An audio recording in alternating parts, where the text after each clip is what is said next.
a choice right now, between fear and love. It's just a ride. Out of the dark night of ignorance and into the shining light of truth. Expounding reality. A population of citizens capable of critical thinking. We don't see things as they are, we see them as we are. There's a level of reality where everything dissolves into an ocean of energy. We empower our experience by insisting on our authenticity. That's very profound. Very. Expanding reality. Welcome to Expanding Reality. I am your host, Brandon Thomas. On this episode, we have Peter Champoux. He is an incredible author. He's written 3 books, the Gaia Matrix, the Arc of Antero, and Moon Rivers, all of which are amazing. The last 2 were kind of companions to the Gaia Matrix, but he does something called Gaiagraphy, which is his term for the study of the living Earth. Guys, on this one, we go through EarthRings, Lei Lines, the Earth as a cell. We talk about harmonic expansion, how Washington, D.C. has laid out, how the hijacking of Lei Lines is kind of what's going on right now energetically. This dude is incredible. We only scratch the surface. We go over how crop circles relate to Lei Lines, like all of it. This is an amazing conversation with just an absolutely incredibly remarkable individual. So, all of the ways to find him, guys, will be linked down in the show notes. Alongside that will be the way that you can expand your experience with us here on the show with expandingrealitypodcast.com. That is where links to all socials, Rockfin, merchandise, all that good stuff is there. So, guys, let's get to this incredible conversation with Peter Champoux.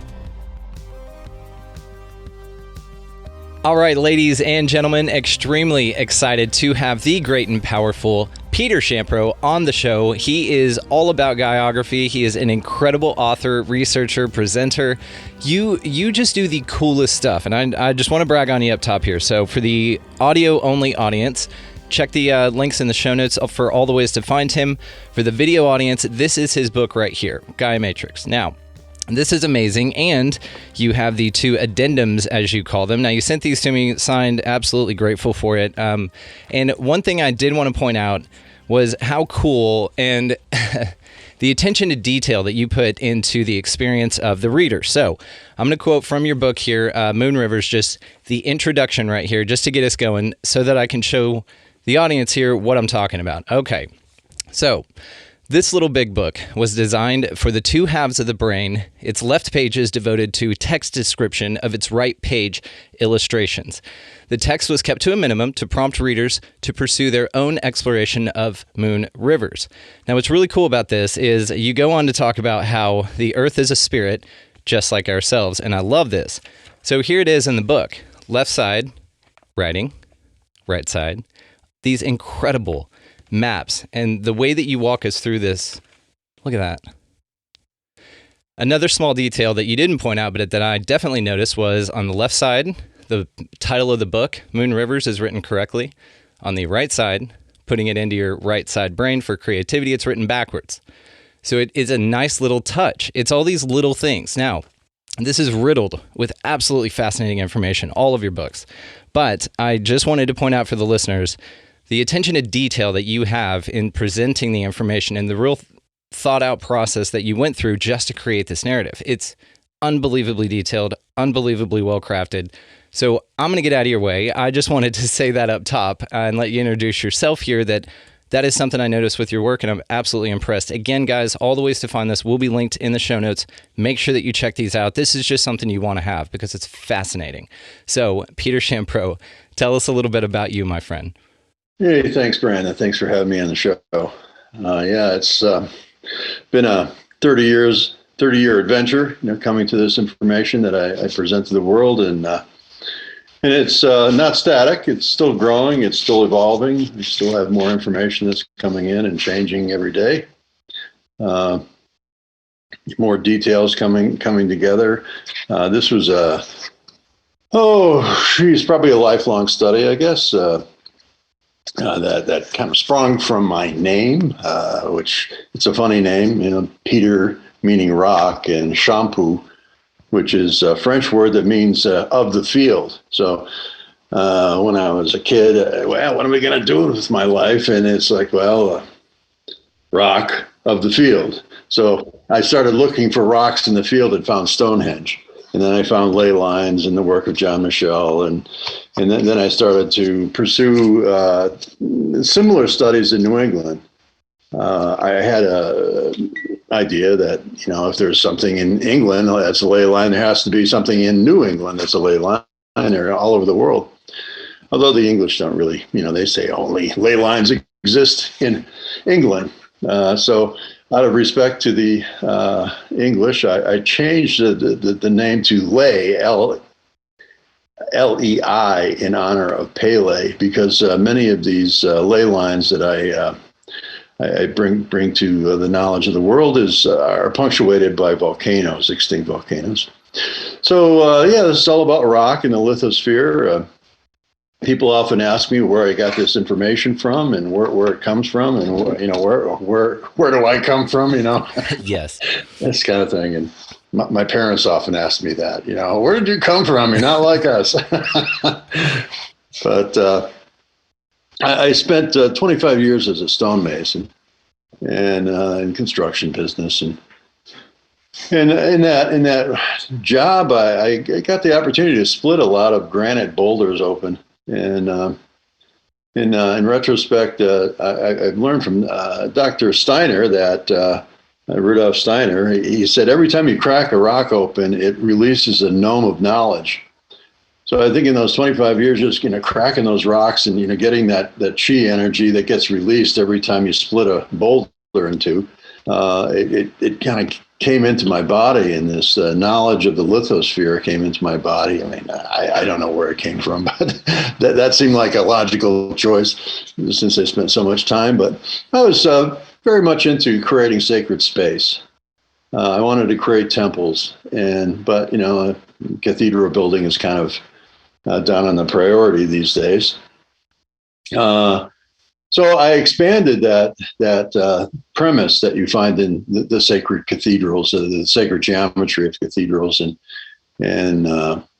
thought that perhaps such sacred geometry, sacred geometry is essentially the geometry of nature, that this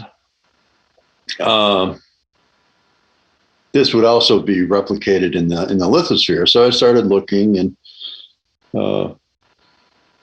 I finally found a geometry in '93, which I called Arcome. It was something that just came through, when I kind of came up with this really complex but simple, geometric in New England. And, I thought, great, that's it, oh, great, I found it. I thought that was the end of the study. Oh no!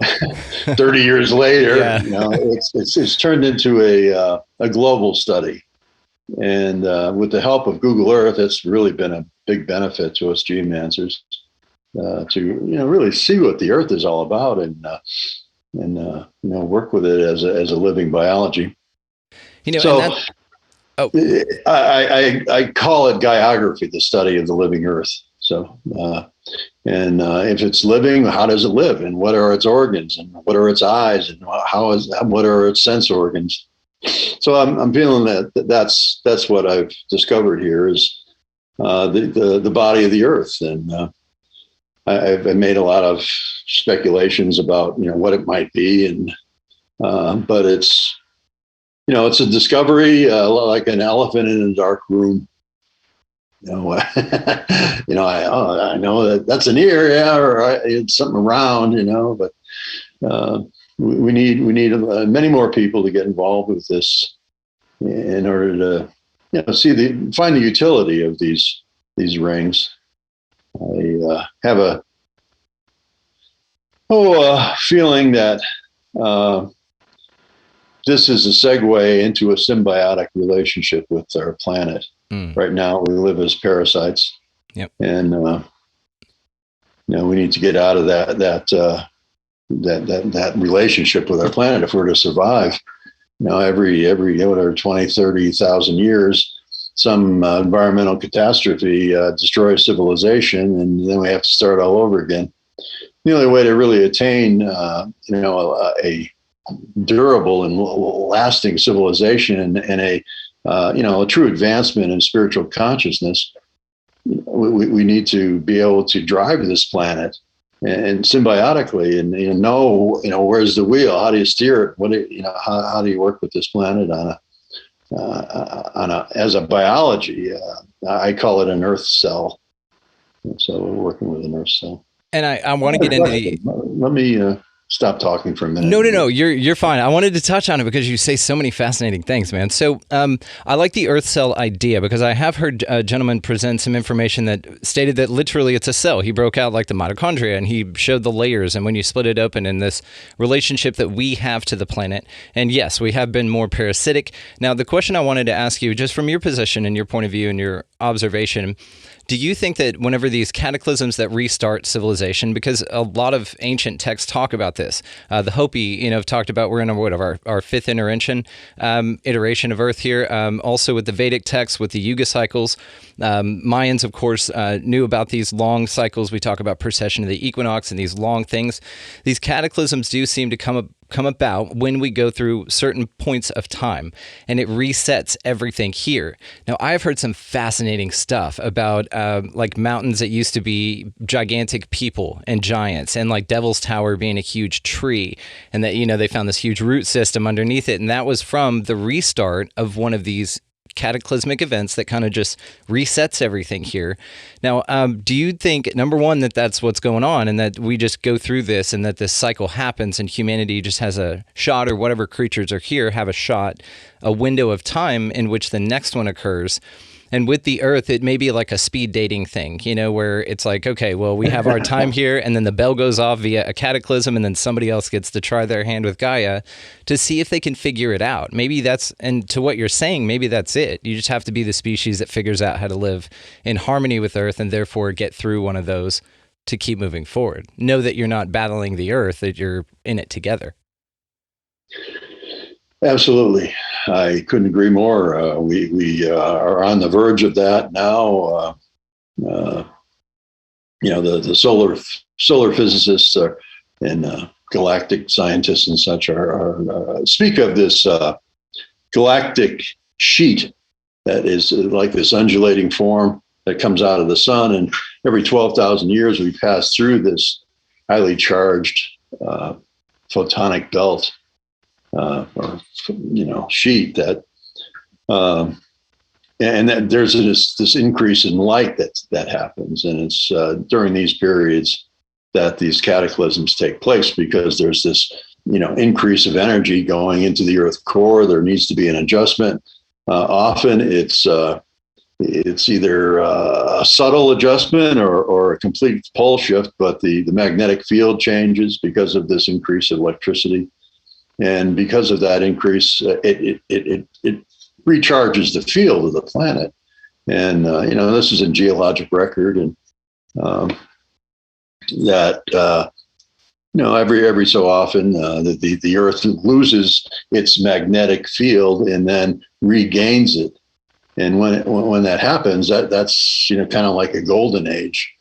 And I think, right after the big shift, you have this highly charged planet, and that's when these ley lines, these ancient ley lines, were kind of online then, transmitting these energies across the planet. But all that shifted, and the ley line system was abandoned for some reason, and it seems as though it lost its charge or lost its purpose. Do you think that people have specifically put like Masonic temples and stuff onto ley lines, not only to appropriate their power, but also to block it from being useful to only them, other than only them? Oh yeah, sure. There's always, in this pyramidal worldview, there's always someone trying to take control, and the Masons indeed tried to do that here in this country.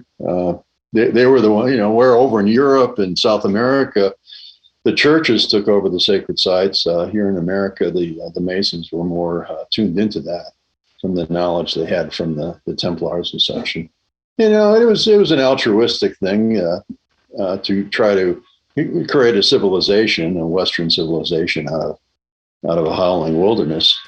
Yeah. Or they came over and took over a bunch of buildings from a civilization that was already here that ended via a cataclysm, and we call that Tataria. Have you heard of this yet? Tataria and the mud flood idea? Yeah, I've heard of Tataria. Oh, it's so much fun. Yeah, it is. You know, and there's a lot of things from the past, and you know it's interesting. It would be interesting to know how they failed in order to better figure out how we can succeed. But I'm more of a futurist than looking at the past. And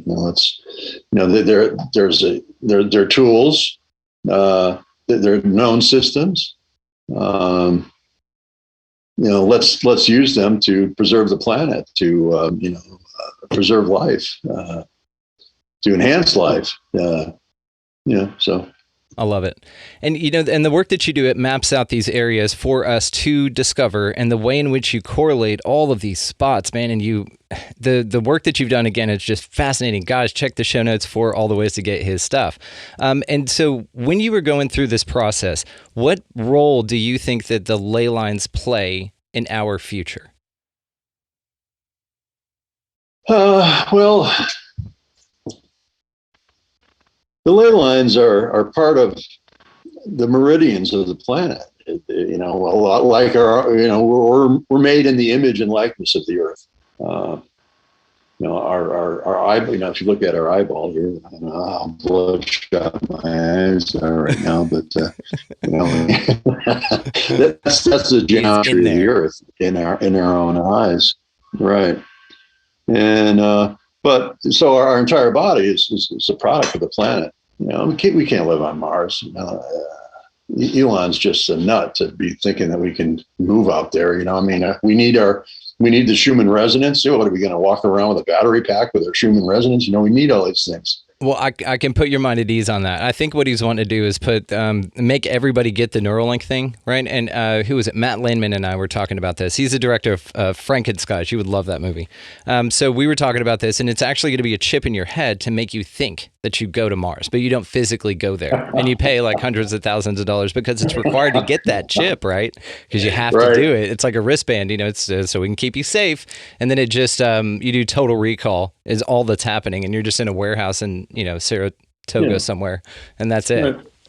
Well, the ley lines are meridians, like the Chinese acupuncture system, for instance, or the Hindu chakra systems and all the various chi patterns that go throughout the body. It's just the ley lines are part of the meridians, and just as a acupuncturist will place a needle to open up a block, we can do the same thing with the planet. There are blocks that are created quite often through warfare and hatred between two peoples. It'll stop the ley line from actually going and having its vital flow. Like an energetic block, like in high intense areas of war or conflict. That is fascinating. Yeah, so actually dowsers I've known have done peace walks through war zones, and they were following the ley lines. And when they got to the war zone, the ley lines went around the war zone. No way. So it's like, Again, Dr. Steiner mentioned that emotions are picked up by the Earth. Every human emotion, it has its, quantum effect, on the strings. A society living in fear is going to create a planet that's all drying up, and all the retraction that it comes with fear. The inflammation and the disease that comes from fear that's just it's expressed into the planet itself. And right now we have a whole industry based on fear, our whole military, industrial, medical News, food, anything screaming for your complex attention. that is all based on fear. Let's get them sick. Oh, I'm fearful. I'm getting sick. Oh, I need to have insurance. Oh, because I'm afraid. So I have to pay money, and then the money. It's stock. The stockbrokers get all this money from the insurance companies, then make more money for themselves. It's just this cycle. It's just like it's predatory, archonic cycle. And it really seems like that's what we're dealing with here is the archons. They love to feed off of us and feed off our fears. And so, we need to kick those guys off the planet. Yeah, it's a loose trap. But I heard that a couple of weeks ago, all the reptilians and the bad grays were gone. And that's why we hadn't seen chemtrails and stuff. Now, I've seen chemtrails since then, so I don't know if they kind of snuck in a back door energetically and came back. But I heard that they were gone. I heard we vanquished them. Do you think that that's something that we'll see? It was, yeah. Well, it was it was one of these silly videos that came out, and several people said it. So they were intuitive mediums, or claiming to be, that said that they could see higher dimensions, and that it was good news, this just in kind of thing, that the reptilians were gone. We won the galactic war, and we kicked them out. Great. And so it's just these old habits that we have to let go of. Yeah, it's a little aftershocks, of negativity, and we just got to straighten everything out. But I think this is what's happening right now. When you talk about harmonic expansion and how the planet resonates at certain frequencies and how that's been expanding, and we've talked about perhaps it's because of the Earth or this plane or whatever moving physically into more energetic streams of higher consciousness physically, and so everything here is being frequency tested and adjusted, for strength and then for boning up, which is kind of led me to the possible conclusion that what happened last year was everybody, Spirit or Gaia kicking everyone in the butt, saying, "Hey, you guys need to work on yourselves. Go home, do your shadow work, start to pay more attention." That's when the model psychologically broke down. I mean, that's all it took, right? For everybody to realize that trading your, time for money is a bullshit model, and that we're all just over this. And that's crazy, but it's all based on energies. Yeah, I think that was the whole thing of the chemtrails, was to block the light out. Yeah, the light goes. I mean, as a kid, growing up in the 50s, the sun was orange, You look at it now, and it's this titanium white. Yes, I was going to ask you about this. Yes, that is, to me, that like any kind of low frequency entities, like the draconians or something, you couldn't handle that kind of light. It's but us, our body is able to withstand tremendous amounts of radiation. There was this postulation that was made that, based on Bible and all these things, that there was an ice canopy above the planet prior to the Great Flood that was mentioned in world mythologies. Mm-hmm. And this ice canopy created a protective layer. And within that layer, you're free of the radiation, and you could actually grow megafauna and megaflora and have giants as well. And when that canopy fell, we had people were living prior to this fall. They were living to 1,000 years old, and then after Noah, everybody was like 70, and David was 70, and so I think there was because of this radiation, the giants couldn't handle the light anymore, so that their culture just like waned, and finally, they just got ill and lost their power, and were chased to the grave by the locals. But right now, the remnant of those giants we have as the forest people out, Sasquatch and Bigfoot and all those folks. They're the remnant of that civilization. They only come out at night. You don't really. They avoid that radiation, and you look at them and they look like they're, got some kind of radiation sickness going on too. Yeah, look unsightly, a little disheveled. Right. So let me ask you this, because I'm just curious about this. So we'll just say it. Have you done ley lines on a flat Earth map to see what that looked like? Well, any flat Earth map is based on a Mercator projection. So yeah, I have done that. Yeah, to where it's all laid out, and then you still have all the geometric. I wonder if it'd make like a flower life or something like that when laid out in that way, and not specifically isolated to areas presented to be on a round spherical ball. Well, the flower of life might. I mean, even going it's from the regular. North Pole. It's too regular to be an organic grid. Okay. We like to, as the rational mind, we like to have things fit in nice, neat boxes. But, there's been a lot of conversation about, the Earth grid. The ancient aliens have really publicized this thing as the Earth grid is this dodecahedral kind of flower of life matrix that kind of like looks like a cage to me. Yeah. It does, doesn't it? Rather than something organic and living, and like we see in nature. We look in nature, and nothing is. You get flowers that have a close geometry to a penta or something. It's more Fibonacci and geometry. Yeah, that Fibonacci is everywhere. That you see everywhere, and it's the flower of life was. Where you see it, it was, I think it was in the Osirium in Egypt. There was a flower of life etched into one of the stones there. Mm-hmm. And, that's, this is something. But I don't know. I just don't, something that regular doesn't resonate with me as being real. It's kind of like a lot like a consciousness construct to contain souls or to control something or something of that nature.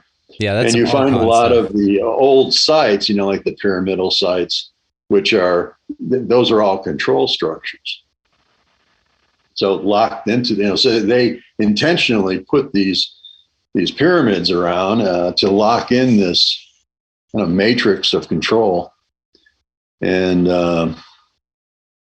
so we need to break out of that prison.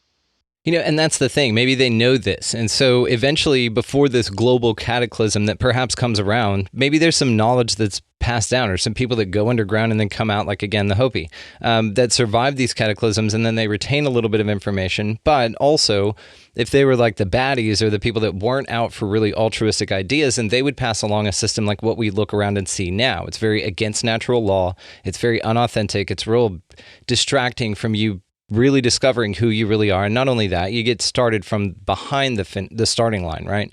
And so maybe when these cataclysms come through and they physically scour the earth, they knock all of these impedances on the grid that were placed there to intentionally impede them. And then there's this new wisdom of knowledge that's built with the people that come back out or survive that. And then perhaps, again, they just start plunking these things down, and then you go through this entropy, which is what we kind of find ourselves with now, with this natural degradation of, everything authentic to who you really are as a spiritual being having a human experience, Yeah,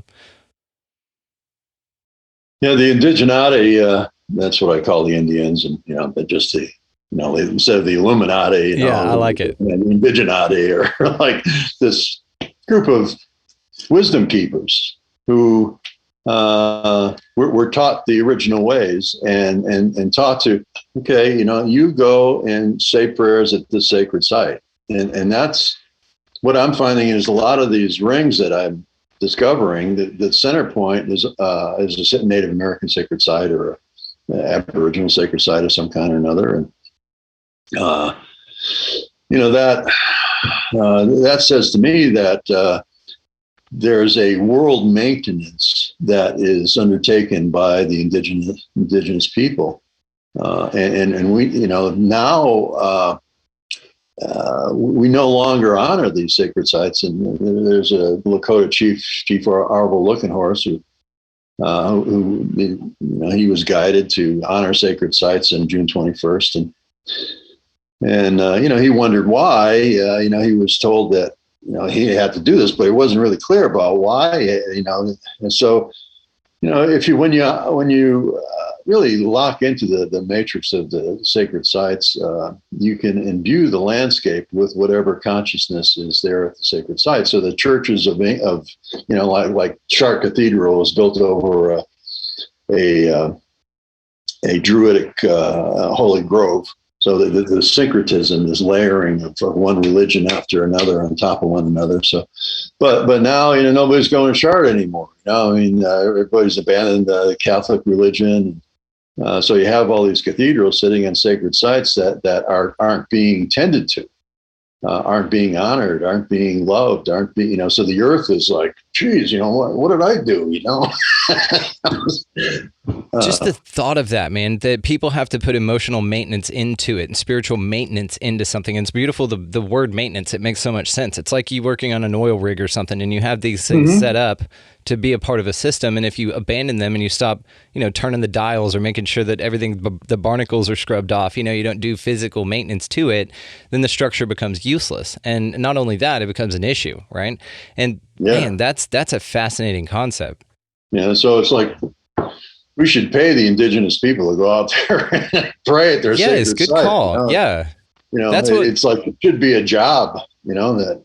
Yeah. I mean, it's on-site work, but you can trade out, you could do some other stuff remotely. I think that you've nailed it here. I think that that needs to be part of the new earth. It's grid line and sacred spot maintenance keepers, and that's their job. And we bring them cool stuff to hang out and do.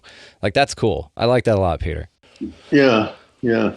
So I wanted to ask you about some of your work specifically. So take me through part of your ley line concept, because something interesting also I wanted to point out to your work, just an idea that I had I wanted to bounce off of you, because you're the right guy to ask this. So we talked about the shapes found in nature, and you touched on it already, which is great because it's something I wanted to ask you. So the circle is considered extremely sacred to the ancients, but from my observation, besides like a few centers of flowers, like we'd already touched on, but if you zoom in real close, it's not perfect. Your eyes and the sun and the moon were the only things of that consistency on the planet Earth found really out in nature. Trees, rocks, stuff doesn't generally grow like that. So it seems like the circle perhaps was very sacred to them because it was found in the only sacred thing. It was only found in sacred things, meaning the eyes of creatures and the heavens above being the sun that's the giver of life, and then the moon as well, which was revered. So it's an idea I had when I was reading your work. I just wanted to see if there was anything possibly in your mind to that. I heard a Hawaiian speak about the difference between a circle culture and a pyramid culture. And equatorial cultures are all circle cultures, and northern cultures tend to be more pyramidal. You need to organize in order to get through the winter. You got to have that top-down kind of organization, but it's kind of gotten out of hand. And it puts this idea that, in a pyramidal culture, the Lord is above you, and everything you do has to be filtered through that Lord. In a circle culture, you're in this relationship to the seven sacred directions, and Creator is within. So. Having that relationship is, I think it's critical to planetary maintenance. And ask the question again. No, it's fine. You nailed it with that. We're just going to stop you there because it's a beautiful way to put it. I mean, and I never thought of thinking it geographically like that, but of course you would, and you'd have a really dope way of telling us about it because yes, man, if you think about it, equatorial countries, yes, they do have warmer climates, more abundance generally, right? Depending on temperate zones and things like that. But in the colder parts, yes, it is much more structured to survive harsher, more winter temperatures. And so, yes, there is a perturbance of even the psychology of those peoples that inhabit the areas where that is a necessity, where that's a thing you got to pay attention to. But with the circle culture thing and being immersed in it, you look at this across that area of the world. That is a brilliant observation. So no, I'm not going to re-ask it because you answered it in a way better way than the question was even posed. Well, we were talking about ley lines and my process of ley lines. Awesome. And, you know, and what you said about coming in and appropriating old temples and sacred sites, this is fascinating too, because one that comes to mind, man, is Baalbek with those gigantic stone foundations that they had that they don't know how the hell that happened. But I believe Romans came in and built over the top of it. Greeks or Romans, I can't remember. But they built a complex on top of it, but it was already there. And we do see this with Catholic churches, some interesting ones that are just out there in the middle of nowhere, generally over artesian rivers or aquifers or things like that, because there's energy there. And ancient people and geomancers know this. So tell me, what got you specifically interested in geomancy specifically?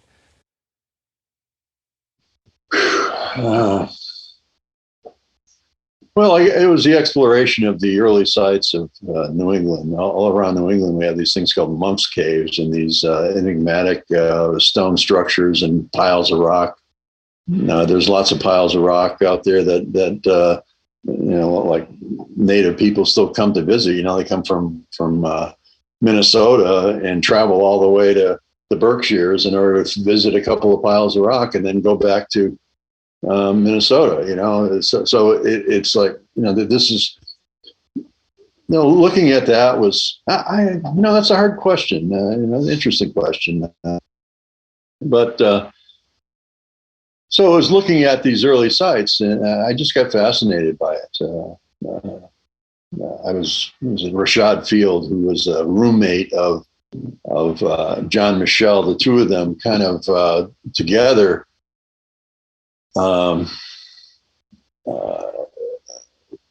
awaken modern geomancy.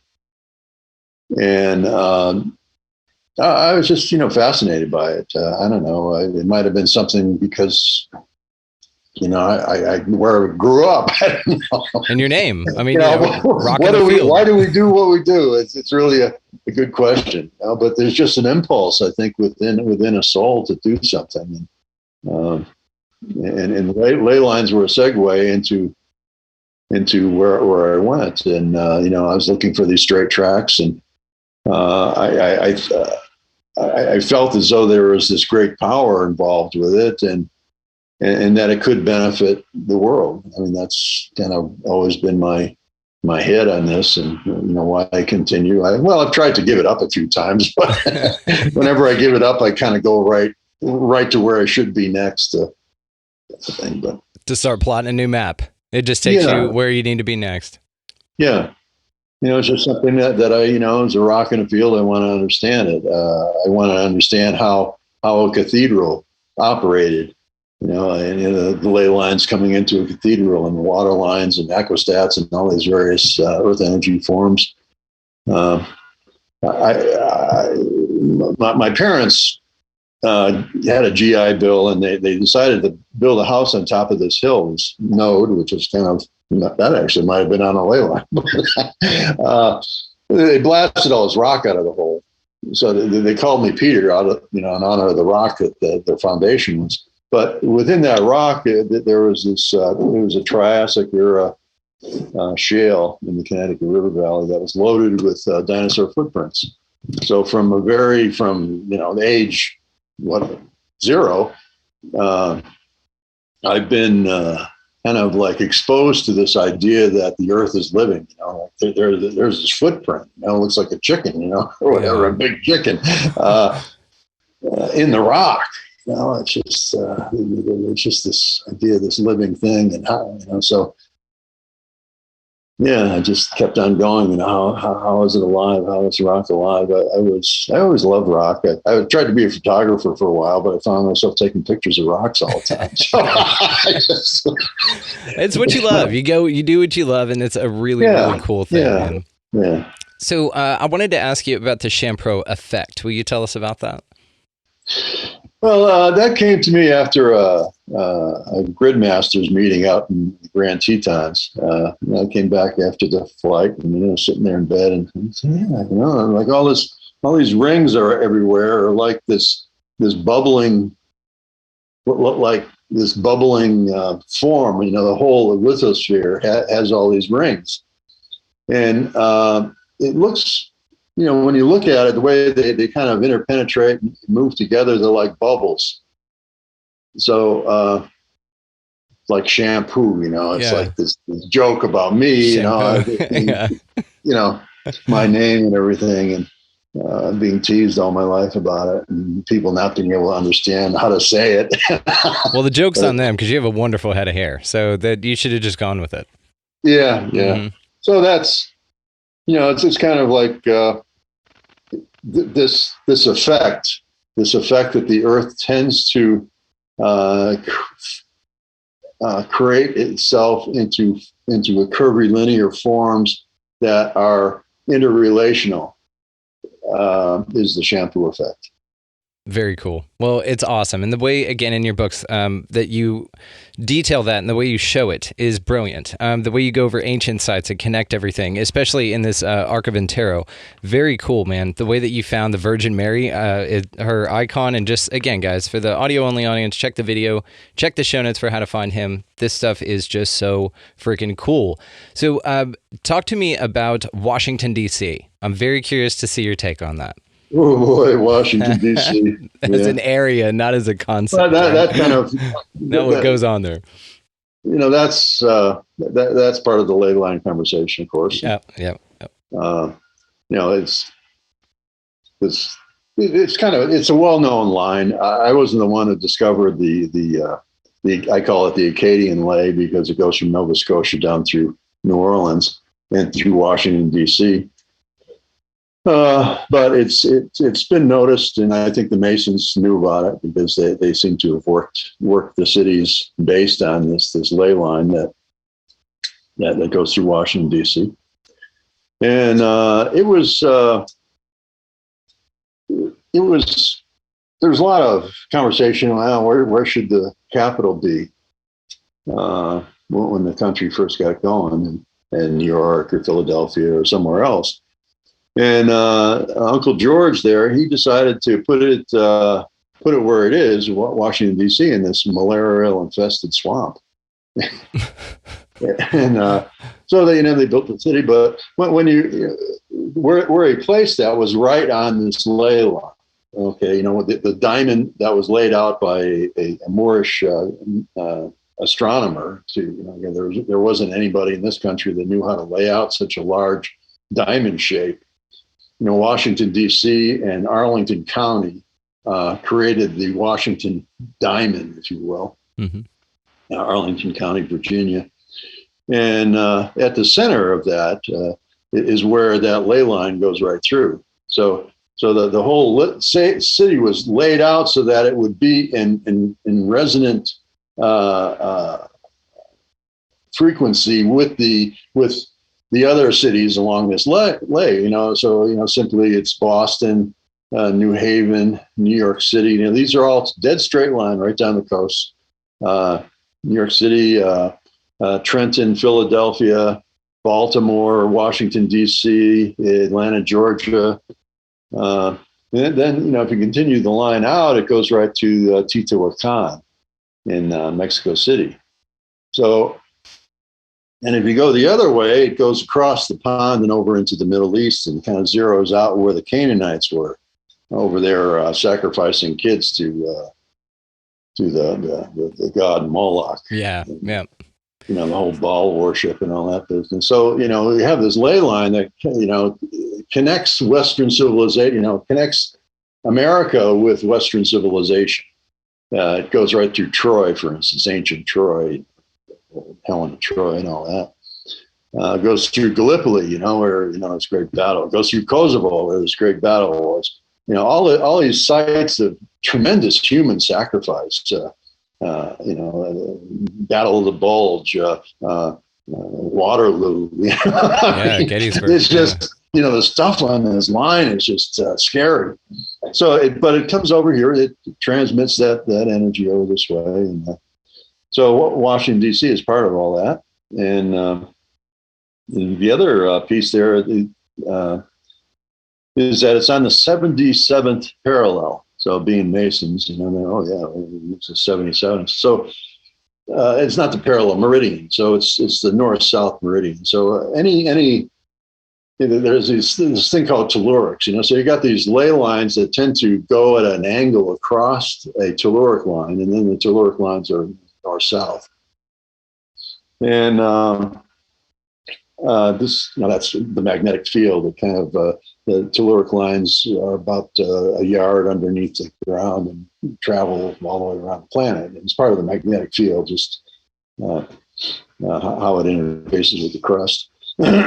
But where latitudes, equator and such are frequential, or in that, zero is the equator and it's tropical, and 55 where Stonehenge is cold. So and 42nd degree parallel, 42nd north is, you find a lot of empires on it because there's this it's a mean temperature where you can actually grow civilization, and so empires can thrive along that meridian. So it's like an environmental thing. But the north south stuff is all like a longitude of 77 is referencing England.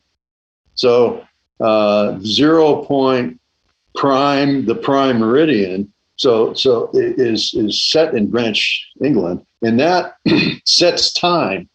It is a frequency. It's oscillation to entrain time, to prime time with a certain frequency, the English frequency, and so that time, which we're having trouble with our change of time and everything, all these different time zones. So 77th parallel. Longitude, the meridian is called, speaks to that whole Masonic master number thing. And 77 is like the eternal, eternally divine, because it's a repeat of 7. And 7 is all about, with choirs of angels and all this thing in gematria. There's a whole conversation easily found on the web on 77, but that same meridian, 77 west, when you take it due north, it goes up to where the Iroquois Confederacy Central Fire was. And that's where the whole idea of American Confederacy came from, the American Republic, or whatever it is. What was designed after the Iroquois Confederacy. So that 77, then through the telluric current, electromagnetic current, kind of like takes that original thought form and brings it into a new form in Washington, D.C. So then you have these two crossings, two lines crossing. But so 77th, if you follow that, 3 Mile Island is on it. Hershey, Pennsylvania is on it. We find a lot of things associated with drugs like coffee and rum in Jamaica, cocaine in Cali, Colombia, and all that are all on the 77th parallel. So there's this frequency, the entrainment that's happened over the centuries of sex, drugs, and rock and roll, and that's kind of what our culture has become. So in this entrainment is 77, but the problem is that the U.S. government was designed without the grandmothers. The Confederacy worked, the Iroquois Confederacy worked because there was a council of grandmothers that would say yes or no to go to war or do whatever. It was always done with the consciousness of the seventh generation. How can we help our kids 7 generations from now? So that was removed. And I think what we're moving from that, it just kind of, got into this macho thing, and I don't know, it was just a discordance. So when you look at where the center, I said, well, all these people were geomancers and such, were all about these triangulations in the road pattern of Washington, D.C. But when you, what I did was I took the center line, looked where, that diamond of Washington, D.C., and got the cross lines in the center point. And what I found that it was the center point of this Washington, D.C. diamond is the Organization of American States. which is the property that is this Organization of American States, is not part of the contiguous United States. You know, just like London has this little spot in London where the bankers all own. In Rome, we got Vatican. You know, the spot where Vatican is. You know, and so we got one of those too. And you look at the building of the Organization of American States, and it's like dead on a Masonic commander. It's got the three portals out front with arches, and it's got a statue of Isabel out in front of it. But that's like disguised Magdalene. And out in the back of this place, there's this 30-foot tall gazebo with a death mask in it. You know, just this wooden death mask, and the entire all the soffit of the building, it's all full of all these magical symbols, Hopi and Indian, all these, you know, from all over the North and South America. This organization was first started. It was kind of like the prelude to United Nations, the Organization of American States. But right there in front of this death statue is this other statue of this guy called Xochipelli. He was a Aztec god of sex, drugs, and rock and roll. You know, it's like the ball players. You know, it was the patron saint of ball players. You know? Runs with debauchery. Debauchery, and this. Every time Xochipelli is depicted, he's shown with all these psychedelic plants. So so we have this god of death in the center of our energetic form, you know, as a country. That's like attenuating it. And when you draw lines, like you look at the Pentagon, for instance, and it has, you know, any pent has an arrow to it, you know, and so you follow. There's one particular arrow that points right to the west wing. And this west wing line goes right through Xochipelli. So it's in the Organization of American States. So there's this filter that you know, like, and this connection between war, the you know, you get the picture. This war and the Xochipelli thing sounds interesting because, yes, even though it is a god of death, the fact that it's associated with psychedelics makes me more optimistic. Because in my mind, when I think psychedelics equivalent to death, I think ego death. So it's actually a very beneficial thing. So perhaps it's encoded symbolism to actually liberate us from ourselves, which is what the death is all about. It's all very personal, you know, and not as nefarious, even though it's wrapped up in mysticism, perhaps, with the psychedelic component to it. It would allude to those initiated that it was really just more of an ego death kind of a thing, which is in turn beneficial. Yeah, it could be that.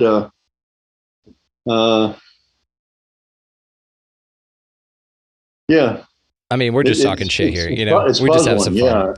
Yeah. And it's because I lately have been kind of zooming out, and I've said this quite a bit on the show, but I've been zooming out a lot, and so I see the dark and the light and the bad and the good and all that stuff being one and the same thing, and that we're all the same stuff. But the dark parts are to make us uncomfortable, to push us into spiritual enlightenment. So they play a very necessary role here for all of us, and to abolish them completely won't happen until all of us reach some sort of ubiquitous spiritual maturity to where it's not necessary, right, to exist. So whenever I hear of evil things and Masonic stuff, and I just picture like actors, right, like the negative guy, the bad guy is just playing a role, but you go to watch the movie for that interaction, and it's necessary and beneficial for the story. So that's just kind of where my mind has gone with it lately, and you just happen to catch me on that thought stream. So that's where I'm at. Yeah, the kind of punchline in this is that next door to the Organization of American States is the Daughters of the American Revolution. Awesome. Okay. Yeah.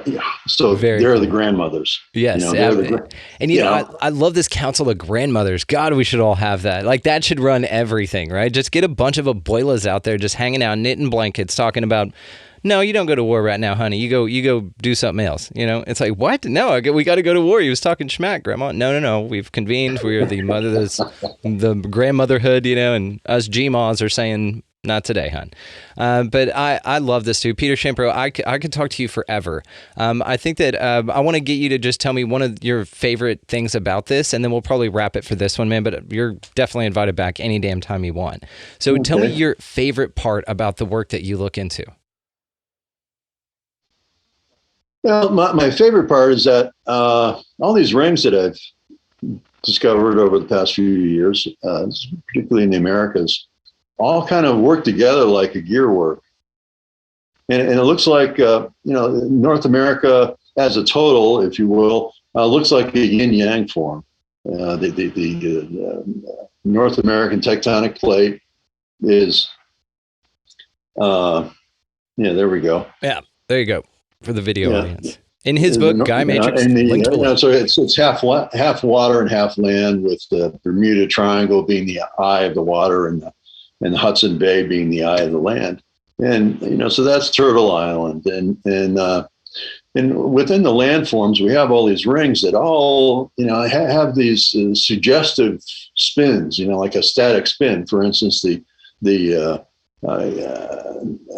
Central America, California coast has a gesture that suggests a clockwise turn. So that turn goes right up to the magnetic ring, so and all these other gears, like the Teton ring and the New Madrid ring, and all these various rings in the Mississippi River ring, all kind of work together in a supportive way. And it's my sense that by getting this matrix into consciousness, that there will be an enlivening of the planetary field, perhaps even a renewal of the magnetic field. So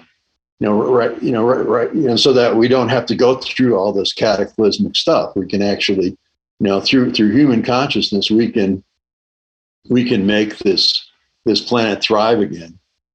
And so that's kind of where I'm particularly excited about this work, and trying to find ways in which we can work with this. I've worked with large scale geometries in a coherent and ceremonial way. With there was one incident that out in LA where it was a form that we came up with. I was collaborating with a Shoshone man, and to bring water to Southern California, and it did. For 6 weeks straight, it rained and rained and rained and rained and rained. It was like back in 2005 or something like that.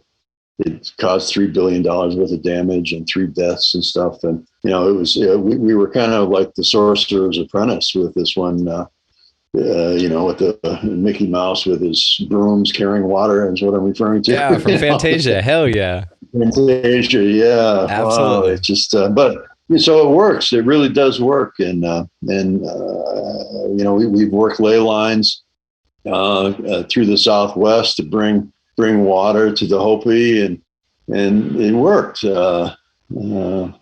I've put in medicine wheels down here in Arizona, and to make it rain, and we had the highest amount of rain in, I don't know, 50 years or something like that fell this year after a 5-year drought. When you work these energies, when you engage the earth in a co-creative manner, she really rises up and answers the call. We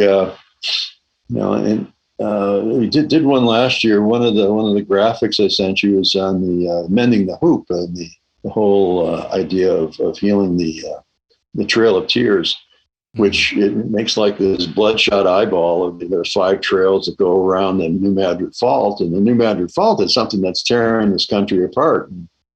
So we did a healing ceremony last year on the equinox, and with a whole group of people. It was just like a Zoom thing, just a consciousness thing. focusing on this ring of 9 sites in Chicago and Asheville and Serpent Mound and New Orleans, and kind of creating this ring. And over the next month, we had 2 hurricanes that came right to shore, went right to New Madrid, Pluton, and took a left or Damn. took a right, or this kind of thing. Just dodged it. Yeah, so it's like water. The Earth sends water to purify things. It's like a war zone continues to have the frequency of war until it's washed over. So this purification of water was, I guess, necessary, and the Earth responded and sent it our way. So I was happy.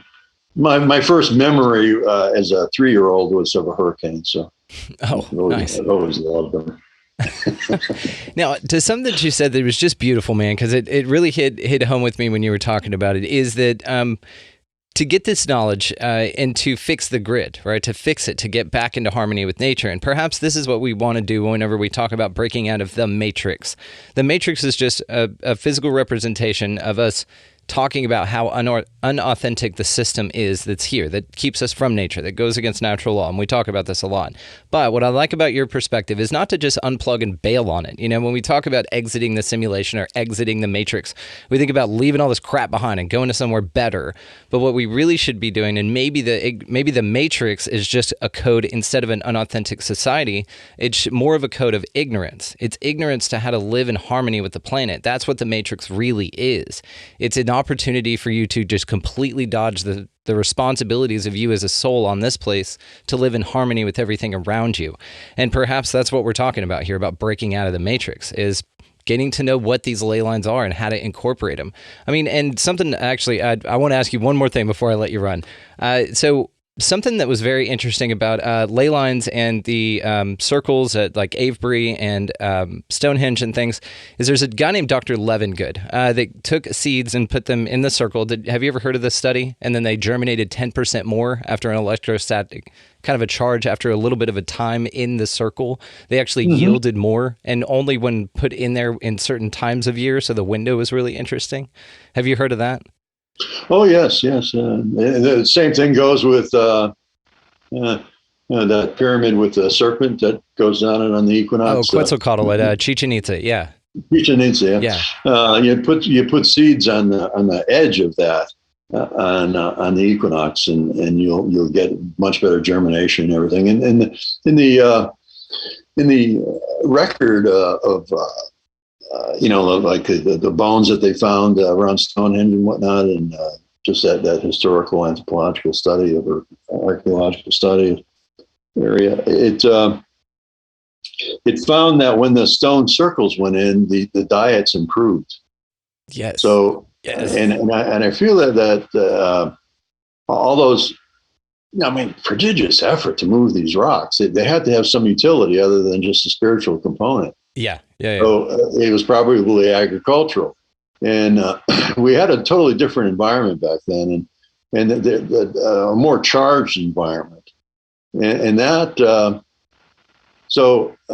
Right now we're using a lot of chemical fertilizers to grow our food, but how much cow manure can you spread around, to grow the corn?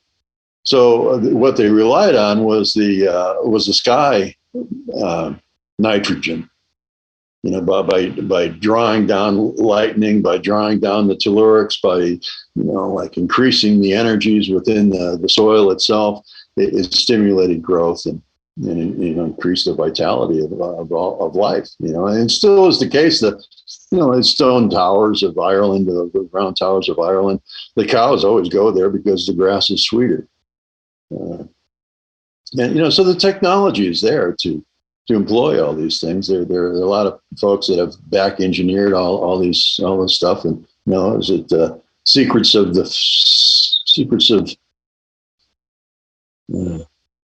plants? No, Secrets of the Field. No, I can't remember. That's okay. There's this really interesting dude that I had on named Jeff Drum, and he has the hypothesis that the pyramids were used as chemical factories. It is so interesting. In fact, I'll send you the link to that show because it's a YouTube. He does a whole presentation and thing. I think you would find it very, very interesting. And it was for the purpose. Again, very heavy effort went into one possible reason would be agriculture, to exactly what you're saying. And he ties it even into the scarab, being sacred, which was a dung beetle, the cow being sacred, and they were actually making fertilizer for agriculture via an ammonia extraction process in the pyramids. It's so cool. I'll send it to you because I think that you would find it very interesting. Okay, one more question and then I'll let you go, I promise. We could keep going all afternoon. I don't care. I know, and that's the thing. I really could do this forever. But okay, I want to know what you think crop circles have to do with ley lines and energy centers. Do you think that there's any connection? Well, I think the England, this is just my take on it. I don't know if this is true or not, but it's like England, like I spoke earlier about it at priming time. And England has the most remnant earth grid system set up. So, and the south of England is loaded with limestone, right? Egypt is loaded with limestone. Jerusalem's loaded with limestone. Yucatan's loaded with limestone. So those limestone is the planet glia. Each of we have these neurons. Each neuron has 9 glial cells. So that cottage cheese in our brain and stuff. It's glia. So this is planet glia. So by whoever's doing these crop circles are in training time, in training the earth grid, like bringing back original frequencies into the land and altering that sense of time and relationship. Damn. See, I knew you'd have a great answer for that. That is so damn cool. All right, well, Peter Champoux, I'll let you go now finally. I could talk to you forever, but guys, Gaia Matrix will be linked down in the show notes as well as all the ways to find him. Go check it out. Highly, highly worth it. And of course, Arc of Antero and Moon Rivers will be linked down there as well, your addendums as you call them. All the companion set, I think you need them all. Don't get just one. I think that they're all important and they're wonderful reads. And again, just the thought you put into the experience of the reader is something that I was incredibly impressed with. You're just one of the most creative people that I've ever talked to, and that's why I think you pick up on this stuff so well. I just mean it. I'm just being honest. Just because, again, the thought process and the creativity that you have, and that's what's so cool about the awareness that you have with the work that you do. You could just see it in a different way, man, and that's why no one else could do the specific work that you did the way that you did it. So, just wanted to thank you again from the bottom of my heart for your time and wisdom. This has just been so cool. So, thank you. You're welcome back any damn time, man. Thanks, Brendan. Been a pleasure. What a fascinating dude. That was an awesome conversation. I could listen to that dude talk forever. Check the show notes, guys, for all of the ways to find his books. Must get. Highly recommend. Again, the attention to detail that he put into the reader's experience with this and the information contained is awesome. You will love it. So check the show notes down there. Make sure you check him out. The music that you're listening to right now is by good buddy Vinny the Saint. Check the show notes for all the ways to find him and his music as well. Also linked down in the show notes is the way that you can expand your experience with us here on the show with expandingrealitypodcast.com. That is where links to all socials, Rockfin, merchandise, all that kind of stuff is down there. The videos will be up on the website as well, so if you're more of a visual person and you haven't explored that side of this yet, check out YouTube or the website linked below, and you can check out the videos of this stuff. So go out into this beautiful place this week, guys, and y'all pick up a piece of litter. Do your best to smile at anybody that you come across and be nice and hold doors open, and let's just be awesome, overly awesome to everybody that we meet. You could even buy a coffee or a meal or a bottle of water or something like that in line behind you or around you, something like that. It's a small thing, guys. Even going through the drive-thru, just buy the person's coffee behind you. Get a train of that going on. on, because I've heard of those going on and I love that idea. I think it's beautiful. So also, while you're doing all of that stuff, get out of that left-hand lane. It's a pain in the ass, and you are lowering the ley line energy for all of us. That's what it is, actually. I didn't even get to ask Peter about that, but that's what it is. It's you assholes in the left-hand lane. And move. So also, above all and beyond, go out into this beautiful place, whatever the hell it is, and y'all just be good to one another. Thank you so much for listening. We'll see you next time.